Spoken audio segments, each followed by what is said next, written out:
सरकारी जागेत मटका आणि इतर अवैध धंदेही इथं सुरू असल्याचा आरोप शिवसैनिकांनी केलाय। व्हीव्हीआयपी सर्किट हाऊस ते गोरेगाव पार्क अशा दोन पॉश भागांना जोडणाऱ्या उड्डाणपुलाच्या बाजूलाच हे बेकायदा धंदे सुरू आहेत। या परिस्थितीचा आमचे प्रतिनिधी नितीन पाटणकर यांनी केलेला हा आढावा। आधी अनधिकृत धंदे सुरू होतात आणि त्यातून गुन्हेगारीची सुरुवात होते।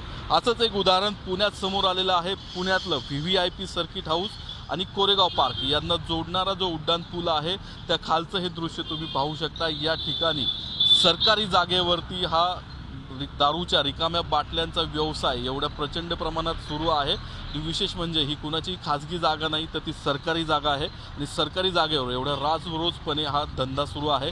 हा व्यवसाय बेकायदेशीरपणे सुरू आहे आणि यातून इतरही या बाटल्यांच्या व्यतिरिक्त रिकाम्या बाटल्यांच्या व्यतिरिक्त इतरही गैर व्यवसाय या ठिकाणी चालत असल्याचा आरोप केला जातोय।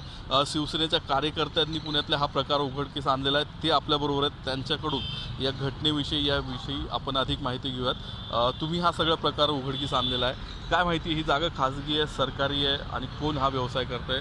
काय लीगल त्याला स्टेटस आहे का? 2 दिवसापूर्वी या बार्टी ऑफिसमध्ये आदिवासी संस्थेच्या ऑफिसमध्ये या ठिकाणी मी आलो होतो जनतेच्या कामं करता। त्यावेळी हा गैरप्रकार आमच्या या ठिकाणी लक्षात आलेला आहे। शिवसेनेचे कार्यकर्ते आम्ही ठिकाणी पोचलो त्यावेळी शासनाच्या जागेमध्ये हा अनधिकृत धंदा, मोकळ्या बाटल्यांचा व्यवसाय, त्याचप्रमाणे अनेक प्रकारचे गैरधंदे या ठिकाणी चाललेले दिसत आहेत। लाखो बाटल्यांचा, मोकळ्या बाटल्यांचा खच या ठिकाणी पडलेला आपण पाहत आहात। फुकटचा व्यवसाय करून शासनाची जागा फुकट वापरून हा अनधिकृत धंदा चाललेला हा कशा प्रकारे बंद करता येईल याची दखल संबंधितांनी घेतली पाहिजे।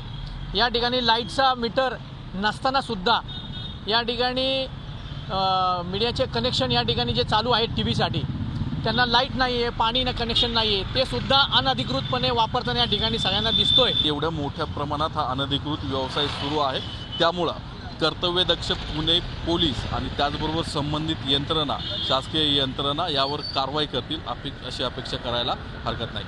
व्हिडिओ जर्नलिस्ट विकी कामेचा, नितीन पाटणकर, झी मीडिया, पुणे। झी 24 तास रहा एक पाऊल पुढे।